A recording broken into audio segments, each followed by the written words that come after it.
안녕하세요. 대치동 정원장입니다. 무엇이든 물어보세요. 7월 1주차 시작합니다. 제가 지난주에 너무 바빠서 클래스 개강 준비하느라 너무 바빠가지고 거기다 저희 설명회가 지금 폭발했어요. 제가 설명회 오랜만에 하니까 많이 찾아주셔가지고 진짜 너무 감사하게도 원래 3번만 하려고 했는데 지금 인원이 너무 넘쳐서 제가 추가로 5회까지 지금 개설했습니다. 자, 지금도 4회까지는 다 마무리 됐고 5회차 지금 한 3분, 4분 정도 자리밖에 안 남은 것 같아요.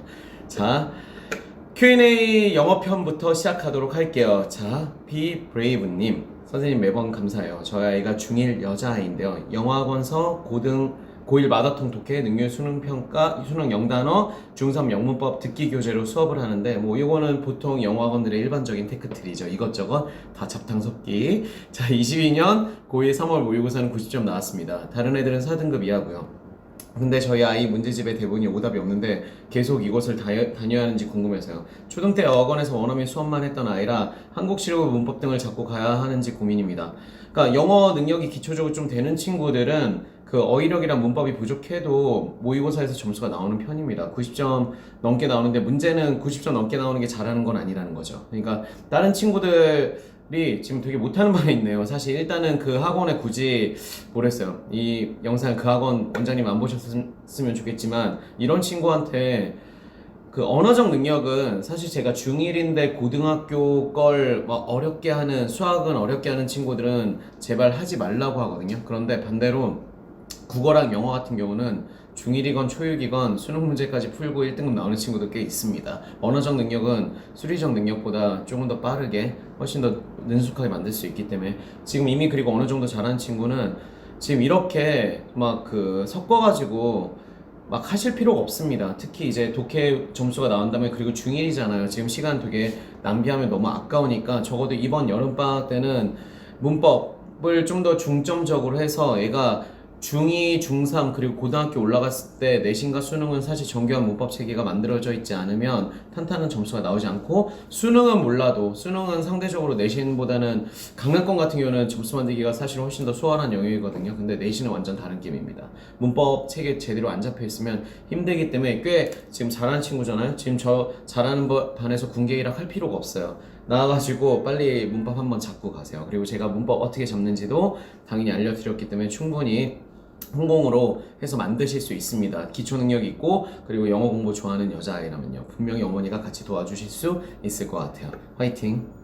자, 수학편으로 넘어가도록 할게요. 힐링타임님, 초6 여하 선행이 안 되었습니다. 중1 과정 가볍게 개념 유형 라이트 센으로 달면서 개념 유형 파워로 한 번 더 잡고 끝나면 일품 최상에 도전하려고 합니다. 괜찮을까요? 저는 일단 테크트리 중에서 개념 유형 라이트 센 했으면 굳이 개념 유형 파워편 하는 건 비추할게요. 개념 유형이랑 라이트 센 했으면 센을 하거나 아니면 그냥 1품 가셔도 됩니다. 문제집을 너무 많이 하실 필요는 없어요. 오히려 돌 시간에 그 풀었던 문제 오답 돌리는 사이클 한 번씩 더 명확히 두시는 게 좋아요. 예를 들어서 제가 시간을 좀 아낀다고 하면 개념 유형 플러스 라이트 셈으로 한 다음에 그거 오답 돌리는 거 전체 한 바퀴 다시 사이클 그 다음에 이제 개념 유형 파워편보다는 그냥 바로 1품 센을 하셔도 됩니다. 센이나 1품이나 중등에서는 어떻게 보면 수준은 고등과 비교해서는 거의 비슷하기 때문에 고등 때는 그 센과 1품의 약간 난이도 차이가 좀 있어요. 그런데 중등에서는 시간이 부족하거나 문제량이 많지 않은 면에서는 1품이 좀 더 그 원활하게 공부하기 되게 좋기 때문에 특히 학년 낮은데 선행을 할 때는 1품도 되게 좋은 책이라고 말씀드릴게요. 그래서 1품 지금 선택한 것 중에서는 요거 개념 유형 파워편 이건 개념 유형이 이미 라이트 편이랑 겹치는 부분도 있기 때문에 굳이 안 하시는 거 좀 더 저는 추천드릴 것 같아요. 물론 처음부터 개념 플러스 유형 그 파워편 사가지고 개념편을 위해서 공부하고 파워편만 따로 공부한다. 요거는 오케이. 요거는 오케이. 그렇다고 하더라도 요거 한 번 돌린 다음에 오답 한 바퀴 해서 다시 풀고 틀린 거 한번 잡아놓고 그 다음에 파워편하고 문제 풀고 틀린 거 한번 잡고 그 다음에 1품 가신 다음에 저는 최상위까지는 안 가시는 거 일단 추천할게요. 얘가 과학영재고를 도전하거나 완전 수학을 최상위권 노리는 거 아니라면 1품까지 해서 꽤 잘 풀었으면 차라리 중2 과정으로 넘어가시는 게 좋고 1-1, 2-1 이렇게 대수 파트로 좀 수직 계열을 하는 게 좀 더 좋다고 말씀드렸죠. 같은 계열로 가는 게 그런 식으로 가시는 걸 좀 더 추천드립니다. 그게 시간을 좀 더 세이브하는 길이에요. 물론 오답이 많으면 천천히 가셔도 되는데 제가 요즘 심화 문제집 고등학생들까지 저는 고3 재수생들까지 지도를 하기 때문에 중학생들부터 보면은 굳이 최상위 문제집을 풀어야 되는 친구들은 수학에 진짜 오리엔티드해서 수학을 굉장히 잘하고 좋아하는 친구들, 그리고 과학영재고를 굉장히 진지하게 목표로 하는 친구들은 최상위까지 하는 거 추천하는데 다른 친구들은 지금 추천드리지 않습니다. 자, 그래서 좀 효율적으로 바꾸시면 더 좋을 것 같아요. 문제집을 많이 푸는 게 중요한 게 아니라 풀고 정확히 분석해서 내 걸로 만들고 적절한 문제집의 개수를 가진 다음에 선행이잖아요. 그 다음 단계로 넘어가시는 게 훨씬 더 효율적이에요. 그리고 넘어가셨다가 힘들면 돌아와서 그때 최상위 푸셔도 됩니다. 막말로 중2 거 좀 했는데 개념이나 라이트 했는데 1품 들어가니까 애가 되게 허덕허덕거려. 그러면은 개념 유형 라이트 복습시키면서 동시에 2-1에 대해서 최상위 문제집 푸는 이런 테크닉을 쓰시는 게 훨씬 더 현명합니다. 자, 개미일님 설명 아주 명쾌하게 해주셔서 더 확신이 갑니다. 큰애한테 수학과에 엄청 난 돈 들여서 했는데 중2 현재 스포자가 되었습니다. 원장님 말씀 듣고 워킹맘이지만 확신을 가지고 중2 둘째 이번 7월부터 홍콩 도전합니다. 회사 함께 뛸 수 있도록 저도 한 번 더 제 마음 다지게 되었습니다. 감사드립니다. 아니 고2인데 고2는 도전하셔도 돼요. 지금 이 영상 어머니가 혹시 자녀분에게 보여드린다면 고2 지금 아직 그리고 여름방학 이제 시작하기 직전이잖아요. 지금부터 수학해도 됩니다. 그 대신 이제부터는 그 돈과 세팅이 아니라 진짜 내가 스스로의 힘으로 분석하고 생각하고 모르는 걸 찾아서 물어보는 그런 자기주도 학습적인 요소들을 훨씬 더 많이 넣으시면, 그리고 개념도 내 걸로 누적 암기하고 고등수학 같은 경우는 유도도 되게 중요하기 때문에 내 손으로 증명하는 과정까지 하는 진짜 손으로 만드는 수학 하신다면 이제부터 해도 늦지 않습니다. 다시 도전하세요. 제발 아직 고2인데 왜 포기해요? 너무 아깝잖아요. 자, 그리고 대한민국에서 수학을 포기해서 좋은 학교를 갈 수는 없습니다. 솔직히 말씀드려서 그게 일단 입시적으로 힘들기 때문에. 자, 중2 현재 선행이 안 되어 있는데 중2-부터 하는 게 좋을까요? 2-1 1품 고난이도 문제를 학원에서 지금 거의 다 끝냈습니다. 3-1을 해야 할지 2-2부터 해야 할지 조언 부탁드려도 될까요? 긴글 감사드립니다. 딱 지금 적절한 타이밍의 질문입니다. 지금 이 영상, 이 대답을 지금 두근두근 하시면서 보고 계신 분들이 많을 거라고 생각해요. 왜냐면 진짜 고민하고 계시나요? 이거 3-1 나 중등 성적을 꼭 만들어야 되는 건 아니라서 3-1 좀 가고 싶은데 선행도 좀 시키고 싶고 근데 2-2가 어렵다는데 저는 1차로 이미 선행을 좀 하고 재밌어 했던 친구, 그리고 수학이 좀 더 메인인 친구는 3-1 가시는 게 좋은데 그렇다고 하더라도 2-2 하세요. 왜냐면 2-2가 내용이 진짜 어렵고 많아요. 저희가 가르쳐 보면 솔직히 말씀드리면 3-2보다 2-2가 아이들 지도하고 점수 만들기가 더 어려워요. 왜냐면 2-2에 진짜 많은 내용 자체가 되게 많이 들어간 것 같아요. 교과과정 자체가 이번 교과과정에서는 너무 많이 들어갔어요. 그래서 2-가 그리고 응용 문제들이 진짜 많거든요. 진짜 헷갈려요. 그래서 3-1을 나갈 정도로 능력 있는 녀석이어도 2- 병행해서 깔고 같이 가는 거 추천드리고요. 둘 다 했을 때는 망할 것 같다. 그러면 2-1을 나가고 대신 2-1 1품 풀었던 거 오답 다시 하세요.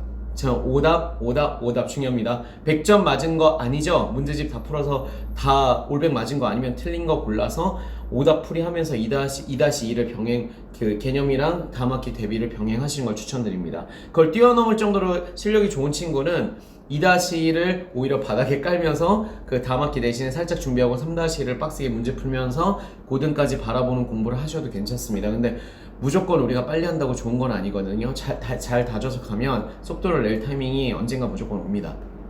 자, 파이팅. 자, 갱키 피님, 젠키라고 읽어야 되나? 제가 똑바로 읽었나요? 자, 며칠 후면 자기주도 학습 강의가 시작하나요? 기대 가득입니다. 시작했죠. 이번 주 월요일 날 이미 시작해서 많은 분들이 인증하고 달리고 계십니다. 엄청 열심히 들어주셔서 진짜 감동하고 있어요. 77일 동안 되게 재밌을 것 같아요. 자, 초5 아이가 혹시 아직 고민하고 계신 분이 있다면 바로 신청하세요. 자, 초5 아이가 홍콩으로 중2 수학을 하고 있어요. 중2 초인데 홍콩으로 중2 수학이는 되게 훌륭한데요. 중2 센 1차 방정식 부분하고 있는데 풀어놓은 거 보면 식은 하나도 안 쓰고 숫자만 몇 개 쓰고 풀었는데 답은 또 대부분 맞아요. 천재인가요? 초등과정 최상위 하이레벨도 비교적 쉽게 풀긴 했어. 수리적 능력이 좀 출중한 친구네요. 어떻게 풀었는지 물어보면 자기만의 방식으로 사고를 푸는 스타일 같기도 하고 그렇게 풀더라고요. 식을 써보라고 시범을 보여주긴 했는데 빨리 풀고 싶어서 그런지 그냥 풀기만 하네요. 식을 쓰자는 말은 최대 공약수 최소 공부에서 문제 풀 때도 말했는데 식을 안 쓰네요. 이렇게 놔도 될까요? 아니면 꼭 식을 쓰도록 해야 할까요? 아이 사정을 제가 더 명확히 알지 못하지만 예를 들어서 그 진짜 되게 럭키한 케이스, 어머니가 진짜 전생에 되게 좋은 일을 많이 하셔가지고 정말 똘똘한 슈퍼 똘똘이를 지금 보유하고 계시다면, 자 그 슈퍼 똘똘이가 그 똘똘이 가지고 계신다면 어머니가 이제 예를 들어서 돈 계산을 해요. 근데 이 아이는 돈을 딱 보자마자 쓱 하더니 48,250원 딱 이랬는데 어머니는 4만원, 2,000원 2장, 80원, 10원짜리 8개 이렇게 했잖아요. 그럼 아이는 이해가 안 되는, 그게 너무 귀찮은 거야. 이미 나는 딱 보면 그냥 탁 보이는데. 그런 경우에는 그걸 구절절히 한 페이지씩 펼쳐서 해라고 얘기하시면 안 되겠죠. 오히려 그 재능을 망치는 길입니다. 예를 들면 제가 초등 사고력 수학에 대해서 또는 그 중등 과정들도 심화를 해야 되는지 말아야 되는지에 대한 논쟁이 많아요. 제가 몇 번 한번 말씀드린 적이 있는데 그게 학생마다 상황이 다릅니다. 철학적인 가치관으로 갈 문제가 아니에요. 예를 들면 지금 이 친구가 이 데이터만 봤을 때는 어머니가 정답률이 꽤 괜찮다고 했죠. 적어도 아이가 속이는 타입이 아닌 게 되게 명확해. 어머니가 눈으로 보고 그걸 확신했어. 그럼 이 친구는 머릿속에서 그게 따다닥 해서 연산이 나오는 거잖아요. 그럼 굳이 그걸 손으로 끄집어내서 풀라고 하지 않으셨으면 좋겠어요. 지금은. 왜냐면 지금 내신 보는 것도 아니잖아요. 그러니까 풀이 과정 자체를 뭐 꼭 명확히 보여줘야 되는 게 아니야. 그런데 재밌는 건 이런 친구들 지금 되게 잘하잖아요. 그러면 선행 속도를 이제 계속 내시겠죠? 벽에 부닥칠 때가 있습니다.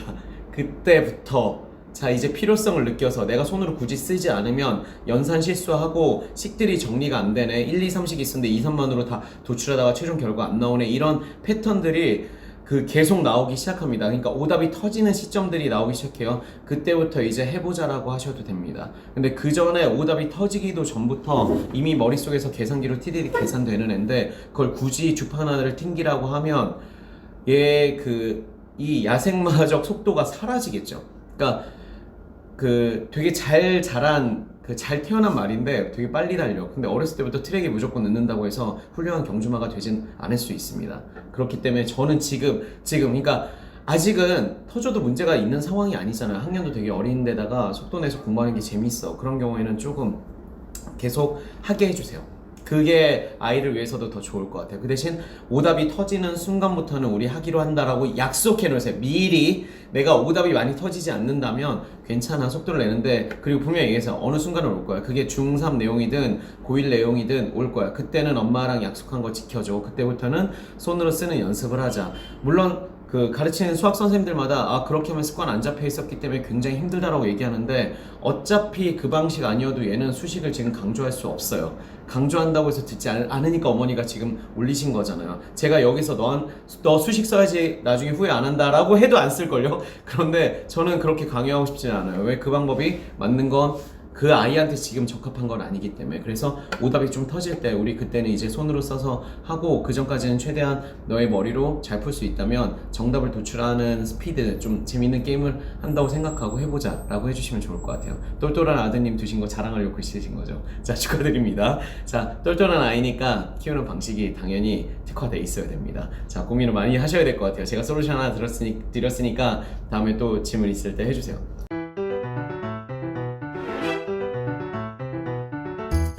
자, 과학 편으로 넘어가도록 할게요. 자, 좋은 사람님, 와 원장님 먼저 영상 감사드려요. 예비 고1 이과지망인데 평범한 아이도 해당되는 얘기일까요? 여름방학이 2주로 짧은데 수학은 학원 가서 고등산 개념 시작하거든요. 중등 기간 현행 열심히 하느라 선행은 다 늦네요. 학원 가서 과학 얘기 듣고 고민 중이었어요. 고등과학 한 번도 안 한 아이 국영수만 하고 고등 가면 큰일 날까요? 중등 중상위권 학생이고 과학 로드맵 영상 참고하겠지만 원장님의 고견 부탁드립니다. 그리고 저희 애가 인강체질인데 다행이네요. 혹시 추천하실 인강 있으실까요? 자, 첫 번째, 예비 고1 이과지망이면 지금 학교 되게 잘 챙겼어도 그 특목자 사고 집어넣어서 성적을 만들어야 되는 거 아니면 지금부터라도 과학 공부 좀 시작하세요. 그리고 2학기 때도 좀 이어가셔야 됩니다. 분명하게. 왜냐면 나중에 진짜 시간 없어요. 고등부를 계속 가르쳐 본 사람은 그 느낌이, 딱 그 타박타박 챙겨오는 애들이 있어요. 고1 때도 통합과까지 해서 그래 고2를 잘 마무리했는데 고2에 이제 그 고등과 원 과목들이 막 세트로 들어갔는데 양이 미친 듯이 많아. 방학으로 개념도 못 끝냈어. 근데 시험 볼 때 난이도는 미친 듯이 높아. 이러면 진짜 좌절하는 친구들 많아요. 그래서 고1 때 내신은 좋은데 고2 때부터 확 폭망하는 친구들이 적지 않습니다. 물론 학군지 아닌 학교는 괜찮다라고도 말씀드릴 수 있지만 수능 점수는 안 나오죠. 그래서 학군지 아닌 학교 중에서 널널한 지역 학교들 중에서 수능 최저를 못 맞춰서 낭패인 경우가 진짜 많이 만들어지는 겁니다. 제가 요즘은 잘 안 가지만 예전에는 이제 지역에 가가지고 강연을 할 때가 있었어요. 초청받고 막 이래가지고. 근데 보면 전교 1등인데 막 3등급을 못 맞춰요. 이러면 진짜 위험하거든요. 지금 대학교들이 그래도 수능 최저 예전보다 낮춰져서 그나마 낫지 정말 리스크를 키울 필요는 없잖아요. 우리가 특히 아직 예비고1이고 고등 올라가기 전까지 시간이 있기 때문에 좀 도전하시고요. 통합과학보다는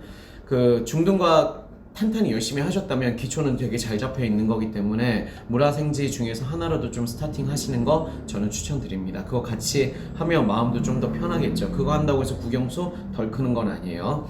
그래서 도전해 주시는 거 전 추천드릴게요. 내가 이과 최상위권 된다? 수학만 잘해서 절대 이과 최상위권 가지 못합니다. 수학의 밸런스 그리고 국어, 영어, 비장계 탄탄히 받쳐주는 거 이런 입체적인 그림이 되게 중요하기 때문에 지금 수학만 너무 오리엔트 하시는 것보다 오히려 예를 들어서 지금 수학을 막 미적분까지 나간다? 이러면 그거 끊고 또는 지금 기준에서 과학을 전혀 안 했는데 수2를 나간다? 저는 차라리 그래 수원까지 하고 이게 그 시간 조금 빼가지고 과학 같이 스타팅하는 거 훨씬 더 추천드릴게요. 그게 더 현명한 전략이라고 말씀드릴 수 있습니다. 자, 그리고 동영상은 제가 지금 클래스 U 같은 경우는 유료 강좌이기 때문에 제가 다시 시장 조사해가지고 알려드리고 뭐 그런 내용들이 있는데 그걸 다 가져오면은 유료 강의를 등록하신 분들에게 너무 불공평하잖아요.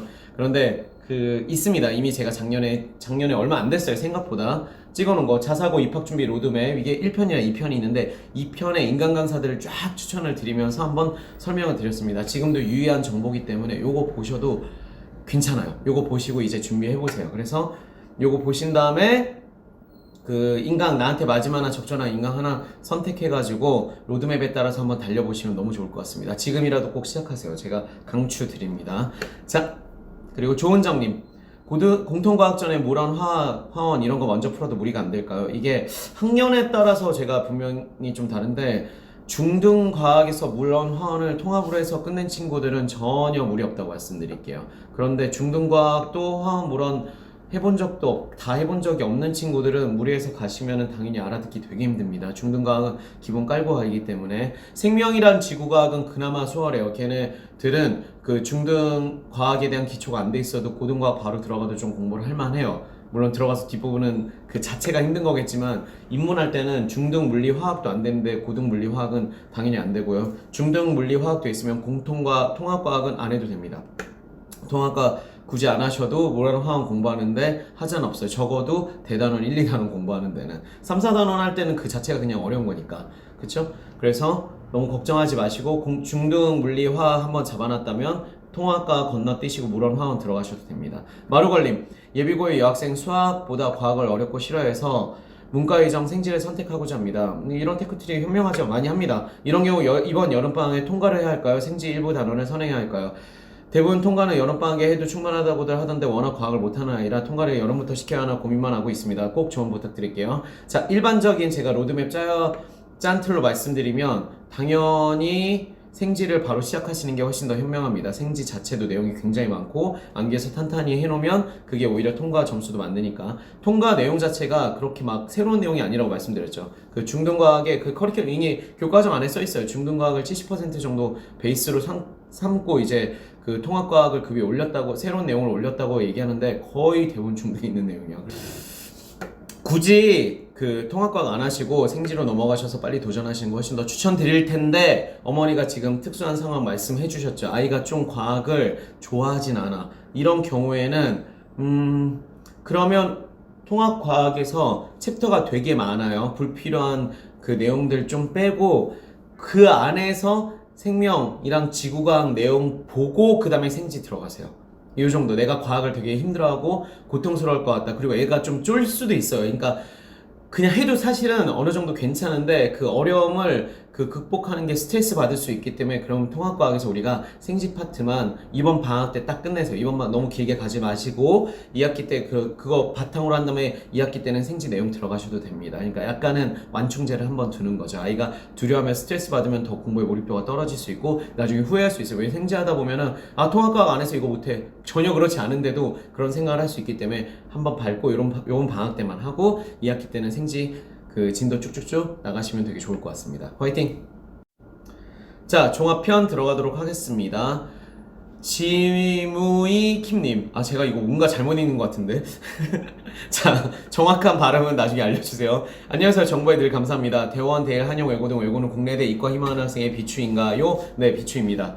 가지 마세요. 절대 제발 플리즈. 왜냐면 학교 가서 커리큘럼이 이과가 하나도 없어요. 그러면 일단 수능 준비를 할 수도 없고요. 그리고 내신에서 국어, 영어 커리큘럼이 엄청 세고, 그리고 제2외국어까지 하는, 전공어거든요. 제1외국어 사실. 전공어를 하고 영어까지 또 하잖아요. 그래서 언어가 진짜 세고, 특히 1학년 때 내용이 진짜 많은데, 그거 하다 보면 수학의 내용을 못해요. 그리고 그 프로필을 가지고 내가 이과를 집어넣을 수가 없어요. 지금 오히려 반대로 하는데 요 학교 가서 이과 한다는 건 유학 가는 학생 아니면 추천드리지 않습니다. 국내대 이과 학생이면 절대 외국 가서 고통스러운 공부를 하실 필요가 없어요. 자사고 가세요. 자사고. 자, 이과 애들 가는 광역단위 자사고도 좋은 학교도 많기 때문에, 또는 과학 중점고도 있고요. 아니 그냥 이과, 요즘은 대부분 일반고들도 이과 비중들이 꽤 많죠. 거기 가서 잘하시는 거 저 추천드립니다. 얘가 아무리 외고를 가고 싶고 막 그렇다고 하더라도 저는 비추할게요.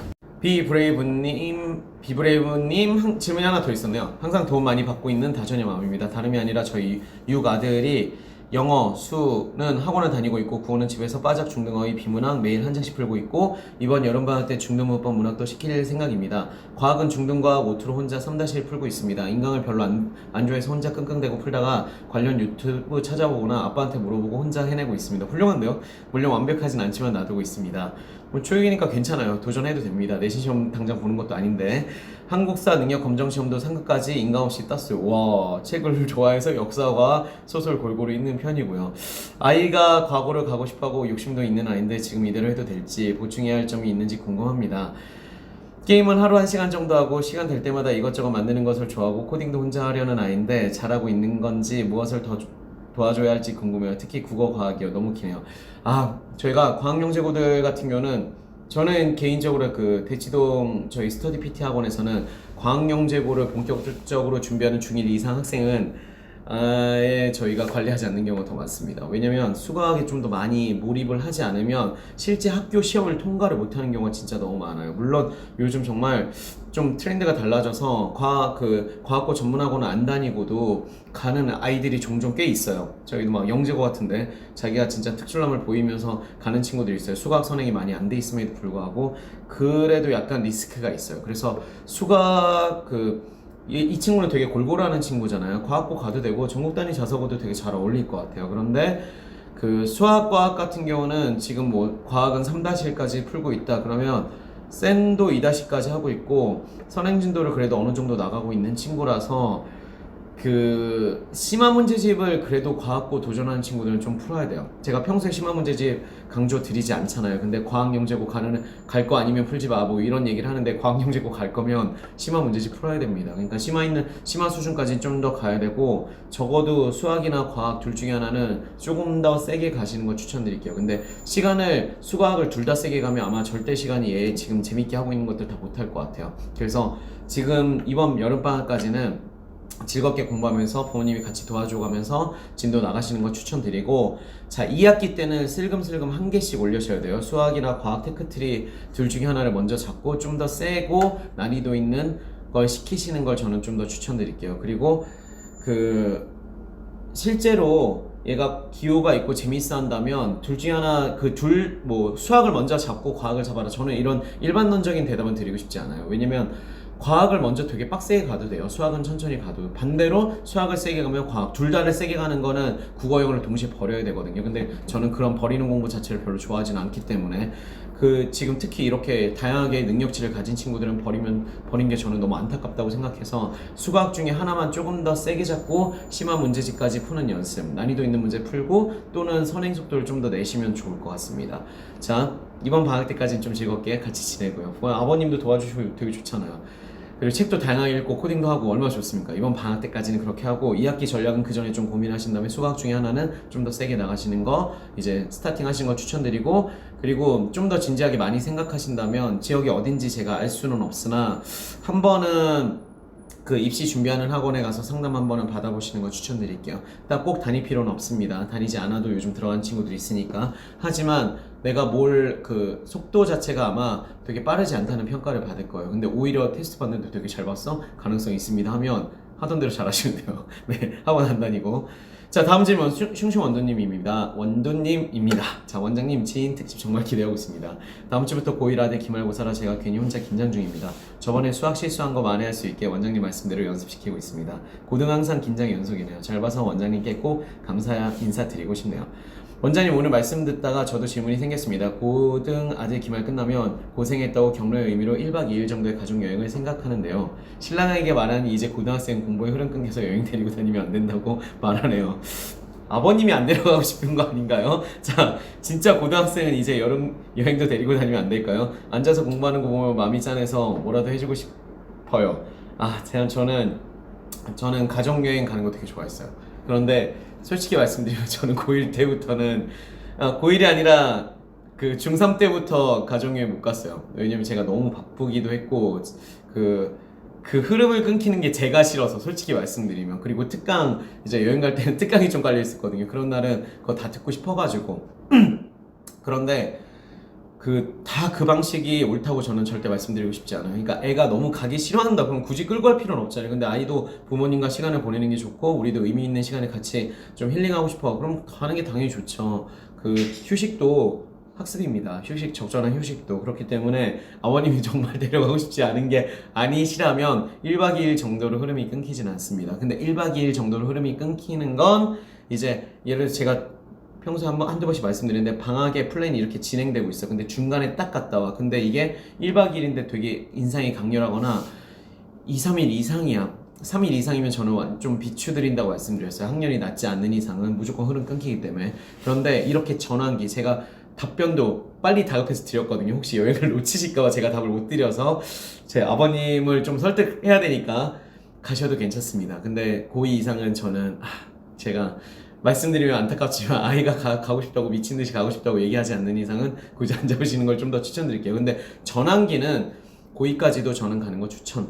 그래서 1박 2일 정도는 괜찮습니다. 그리고 내신 시험 끝나고 지금 전환기 잘 생각하신 거예요. 또는 방학에 이제 뭔가 공부를 쫙 하겠죠. 그게 끝나고 이제 학기 시작하기 직전 시점. 이럴 때는 어차피 텐션이 한 번씩은 떨어졌기 때문에 리프레시 해주기 위해서라도 갔다 오는 거 괜찮습니다. 1박 2일도 괜찮고 당일치기도 괜찮아요. 3일 이상은 그래도 고등학생이니까 저는 추천드릴 수는 없을 것 같네요. 자, 지금 근데 되게 잘 선택하신 것 같으니 꼭 갔다 오셨길 바라요. 이미 갔다 오셨을 수도 있겠네요. 자, 화이팅. 이번 주말에 가실 계획이 있었다면 꼭 가세요. 자, 비브레이브님. 선생님 매번 감사해요. 저희가 중1 여자인데 영어학원에서 고1 마더텅 독해 능률 수능 영단어 이거는 제가 아까 답변을 드렸던 내용인 것 같네요. 제가 흔한가족님 단권화에 대해 고민이 많습니다. 교과서의 단권화, 자습서의 단권화, 노트 단권화 다양하네요. 과목별 어떤 단권화가 맞는 건지 추천드립니다. 늘 도움받아 엄마가 더 열공입니다. 감사합니다. 자, 어머니가 지금부터 공부해가지고 뭘 해도 다 하실 수 있습니다. 자, 제가 찍어놓은 영상이 마침 또 있잖아요. 내신 100점 맞는 단권화 서브노트 표준 공부법. 이 안에 보면 그 서브노트랑 단권화의 기준점들을 제가 좀 말씀을 드렸어요. 실용적인 정의로서. 그러니까 그냥 철학적이고 가치적인 정의로서가 얘기가 아니라 실제 시험 대비할 때 도움을 받기 위해서, 그리고 우리가 뭔가 정리한다는 건 지식이 남아있는 걸 원하는 거잖아요. 그게 점수화 되는 게 당연히 의미가 있으니까 내가 그냥 즐겁게 공부하고 땡 하려고 이 영상 보시는 거 아니기 때문에 우리가 실용적인 목적에 따라서 선택해야 됩니다. 그래서 서브노트 또는 단권화, 그리고 단권화를 한다면 어떻게 해야 되는지에 대해서 여기 정리해서 말씀드렸으니까 이 영상 참고해 주시면 좋을 것 같습니다. 자, 화이팅!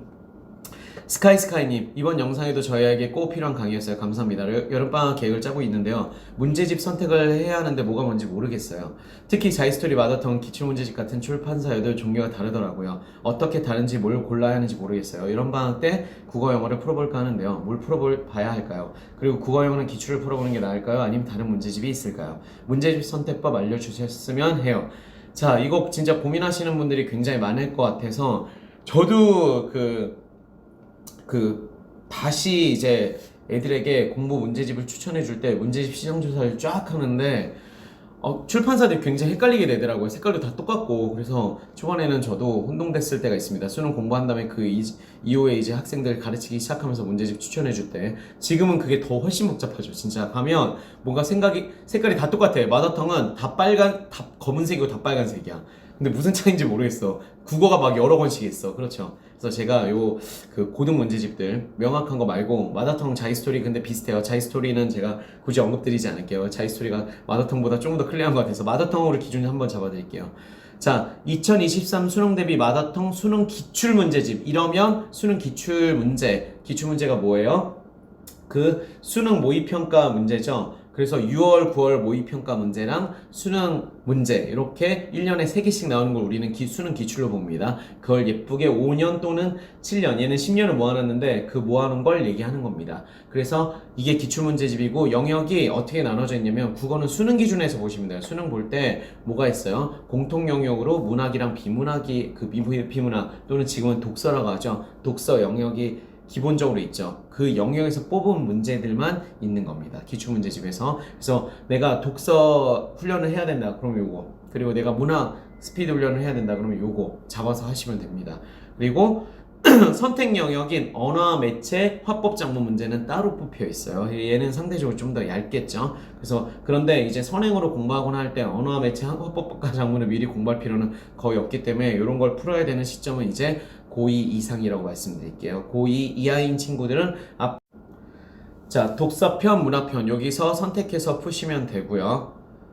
그리고 또 이 빨간 책이 있습니다. 얘도 또 국어야. 뭘 국어가 이렇게 많아? 이러면 이 친구는 이 빨간 책은 수능 기출 모의고사. 아까는 수능 기출 문제집이었잖아요. 기출만 뽑아서 한 거고 얘는 기출을 기반으로 모의고사를 더 만든 거고 얘는 학력평가가 들어갑니다. 학력평가가 뭐냐면 교육청, 지금 서울시 각 시도 교육청이 있어요. 서울시 교육청, 부산시 교육청, 경기도 교육청 이렇게 시험 문제를 냅니다. 그러니까 사설 기관에서 내는 게 아니라 지금 모의고사 볼 때 거기서 내는 거는 우리가 학력평가라고 얘기해요.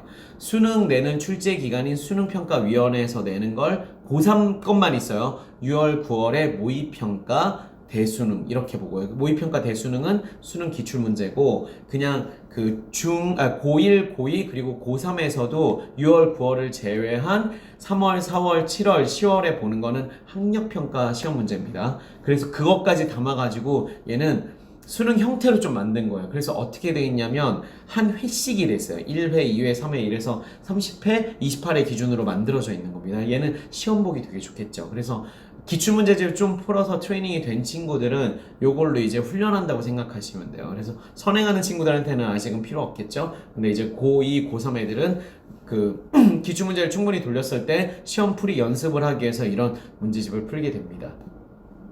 자, 그리고 학년이 낮은 친구들 고1, 고2 학력평가만 모아놓은 거, 모의고사만 모아놓은 건 이렇게 고1이라고 써 있어요. 고2라고도 써 있고요. 그래서 그 아이가 이제 고3 수준은 바로 풀 수 있는 게 아니어서 중등에서 어느 정도 공부를 했고 이제 고등과 한번 연습시키고 싶은데 독서, 문학 이런 파트로 좀 훈련을 해보고 싶어. 모의고사 연습해보니까 문학은 다 잘 맞는데 독서를 많이 틀려. 그러면 집중 트레이닝 하는 게 되게 중요하겠죠. 한 권을 골라서 집중 트레이닝 하시는 걸 훨씬 더 추천드리도록 할게요. 자, 그러니까 자기 학년 수준이나 선행 로드맵에 따라서 선택을 해야 되는 거죠. 그리고 영어 같은 경우는 공통 영역, 선택 영역이 없습니다. 그냥 한 덩어리죠. 그런데 제가 영어는 그냥 일반적인 기출문제를 푸는 것보다는 좀 더 우리가 무조건 기출문제를 다 푼다고 실력이 무조건 느는 건 아니기 때문에 효율적으로 해야 돼요. 왜냐면 어휘 외우는 거랑 문법 자기 정확히 만든 다음에 문법을 정확히 적용해서 직독직해 하는 훈련이 저는 훨씬 더 중요하다고 계속 말씀을 드리죠. 그게 튼튼한 친구들은 이제 독해 훈련으로 넘어가도 되는데 그냥 독해 문제집을 다 푸는 건 너무 시간 낭비예요. 그래서 모의고사 보시면 얘가 약한 부분이 있습니다. 대부분의 경우에는 어휘랑 어법 문제가 그렇게 많이 나오지도 않는데 좀 자주 틀리더라고요. 그래서 저는 초반에 공부할 때는 어법 문제집으로 독해도 하면서 어법도 잡고 단어도 잡는 훈련을 하라고 말씀드려요. 그리고 이제 트레이닝까지도 좀 더 된 친구들은 독해 문제집 가면 자 영어 독해라고 써있어요. 얘는 수능 기출 문제집이니까 뭐죠? 고3들 6월 9월 수능 기출 그 세 세트를 한 10개년 동안 모아놓은 문제집이라고 보시면 돼요. 자, 그래서 완성도가 되게 좋겠죠? 그리고 목차를 보시는 게 중요한데 모의고사 테스트를 한두 번씩 본 다음에 자기가 약한 영역을 찾아서 먼저 푸는 걸 추천드릴게요. 그냥 다 풀 필요 없어요. 예를 들어서 내가 내용일치 문제 되게 잘하고 주제 문제 잘 풀어. 그럼 굳이 그 문제를 더 특화시켜서 트레이닝하는 거는 약간 시간 낭비예요. 내가 약한 영역을 들어가시는 게 더 현명하기 때문에 자, 목차에서 보시면 목적의 파악, 심경 분위기 파악, 필자의 주장, 도표 이해, 내용일치, 안내문, 빈칸 추론도, 어휘 짧은 어구, 김어구 문장, 무관한 문장 찾기, 문장 배열에서 유형들이 정리가 진짜 다 잘 돼 있어요. 그래서 내가 아이가 문장 배열을 잘 틀려. 그럼 문장 배열. 그 순서대로 더 약한 거 순서대로 푸시는 게 훨씬 더 효율적입니다. 자, 그리고 대치동 상위 1% 자기주도 학습 마스터 클래스 외에 제가 개강해서 지금 월요일부터 달리고 있죠. 77일의 자기주도 학습 챌린지 지금 달리고 있습니다. 여기 질문 올려주시는 것 중에서 우리가 공통으로 같이 보면 좋을 만한 것들은 제가 가져와서 질문을 여기 같이 공유하도록 할게요. 답변을. 내가 나인 건님, 자, 2강 들으시고선 질문을 만들어 주셨네요. 질문, 중2 여학생이고요. 수상 인강으로 나가고 있어요. 학원 한 번도 다니지 않고 혼공을 했고 지난 고1 모의고사로 테스트했는데 한 개 틀려서 고등 과정 시작했어요. 이화여고 진학 예정이고요. 질문은 EBS 인강으로 혼공하는데 문제는 전부 혼자 풀고 나서 강사님이 풀어주시는 거 보거든요. 안 풀린 거 끝까지 혼자 풀고 강의 보고요. 이런 경우에 해설지를 어느 시점에서 봐야 하는지요. 또 맞은 것 틀린 것 전부 해설지 봐야 하는지, 또 일반화 전략 제시 가능해야 하셨는데 그것도 해설지 풀이법인 건가요? 잠깐 여기서 끊고 좀 설명을 드리면, 자, 해설지를 어느 시점에 봐야 하나, 제가 인강 들을 땐 시간 세이브하고 싶으면은 일단 자기 힘으로 풀 수 있는 데까지 풀어보고 시간을 좀 더 쓰더라도 그 다음에 채점을 해설지로 하겠죠. 그 다음에 해설지에 있는 솔루션을 1차로 보시는 걸 추천입니다. 그런데 EBS 인강 들어서 문제를 푼다는 건 해설지가 사실 EBS 인강 같은 경우는 그렇게 풍부하게 만들어 놓지 않았어요. 왜냐면 인강으로 해설 강좌를 또 주니까. 그래서 그런데도 불구하고 내가 해설지 봐서 의문이 해결됐어. 그러면 굳이 인강을 그 문항을 들을 필요는 없어요. 시간이 우리가 별로 많지 않잖아요. 거기서 만약 인강을 내가 안 들어서 놓치는 부분이 있을 수도 있잖아요. 그렇게 크지 않아요. 그리고 내가 진도를 나가는 이점이 훨씬 더 크기 때문에 내가 해설지 끝까지 봐서 분석했는데 거기서 헷갈리는 포인트가 있을 때 그 문항만 찾아서 인강 들으시는 거. 그러면 인강이 생각보다 강의 수가 엄청 많습니다. 개념도 쭉 얘기하는데 문제풀이 내용도 많이 들어있어요. 문제풀이 내용들이 은근 많이 들어있거든요. 근데 그걸 효율적으로 들으면 전체 인강 듣는 시간을 더 효율적으로 줄일 수가 있어요. 그래서 해설지는 문제 풀고 분석할 때 바로 보시고 거기서 모르는 것만 찾아서 문제풀이 인강에서 그것만 설명드려서 맞은 것까지 다 들으시는 건 너무 시간 낭비. 그리고 맞은 거 틀린 거 전부 해설지 봐야 하는지, 지금 그 중2 여학생이고 선행을 하잖아요. 이 학생이 중3 이상이거나 또는 고1 이상인데 고난이도 문제를 풀거나 심야 문제를 풀어서 완성해야 되는 경우에는 맞은 문제의 두 번째 솔루션, 세 번째 솔루션들도 있거든요. 블랙라벨 같은 거 보시면 막 2, 3번 솔루션 있잖아요. 그런 게 혹시 있나, 또는 내가 푼 방식보다 좀 더 효율적인 방식이 있나 해서 찾아보시는 걸 추천드리는데, 선행으로 진도 나갈 때는 하지 마세요. 왜냐면 너무 발목 잡혀요. 그거 아니어도 여러분 우리가 돌고 다시 돌아서 사이클로 심화시킬 거잖아요. 그때 하시면 충분합니다. 그때 이제 모르는 것들 나오고 보일 시간 충분히 있을 거기 때문에 대부분 개념 강좌로 진도 나갈 때는 굳이 맞은 문제까지는 다 들으실 필요는 전혀 없습니다. 그리고 일반화 전략 제시가 가능해야 되는데, 이게 제가 말씀드린 그 오답 분석할 때 Y팁 오답 분석이죠. Y 왜 틀렸고 팁 이런 거 일반적인 룰로 만들어서 이런 문제 유형을 내가 접근할 때 어떻게 해야 되는지 쓰는 거, 요거는 이제 팁 같은 경우는 쓰는 게 연습이 되게 사실은 힘들어요. 이걸 잡아주는 강의는 없습니다. 뭐 스터디 PT 오시면 잡아드리지만 저희가 그 대치동으로 다 오실 수 있는 게 아니기 때문에 자기주도 학습 마스터 클래스를 통해서 이제 학습 능력을 같이 만들어 가려고 하는 거잖아요.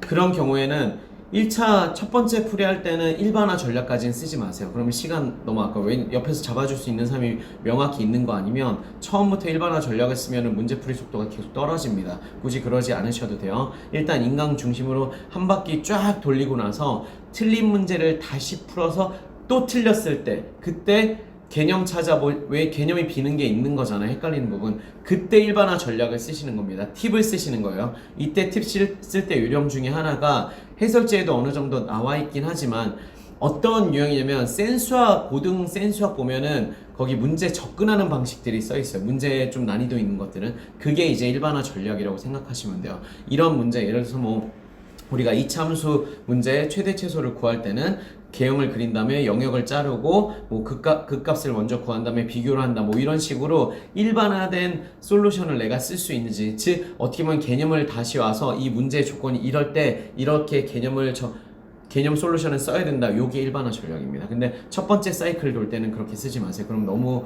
시간이 너무 오래 걸려요. 그래서 비추드립니다. 그래서 두 번째 다시 오답만 다시 풀 때 또 틀렸으면, 그러니까 오답 푼다고 해서 무조건 쓰는 게 아니라 그 오답을 다시 풀었는데 한 100문제 풀었는데 한 절반 이상 맞았어. 그럼 절반 이상 맞은 애들은 다시 그 일반화 전략까지 쓸 필요 없어요. 팁을 쓸 필요는 없어요. 나머지 틀린 애들만 개념 이런 문제 상황에서는 이런 개념을 갖다 쓴다라는 일반화 전략을 쓰시면 됩니다. 자, 여기까지가 이제 무엇이든 물어보세요 7월 1주차였고요. 좋은 질문 너무 감사드립니다. 질문 수준도 되게 높고 그 간단한 질문도 많이 달아주신 것도 저는 되게 좋은 것 같아요. 자, 학부모 교육 고민 해결 코멘트로 질문 달아주시면 제가 열심히 다 드리도록 하겠습니다. 하나도 안 놓치고 열심히 드리려고 노력하는 거 보셨죠? 네, 제가 계속 그럴 테니까 열심히 질문 달아주세요. 자, 스마트만과 홍콩노를 위한 대치동 장원장 시즌5 공유 부탁드려요. 아직도 모르는 지인들, 공유하는 지인들이 있으면 핸드폰으로 가서 찝어주세요. 자,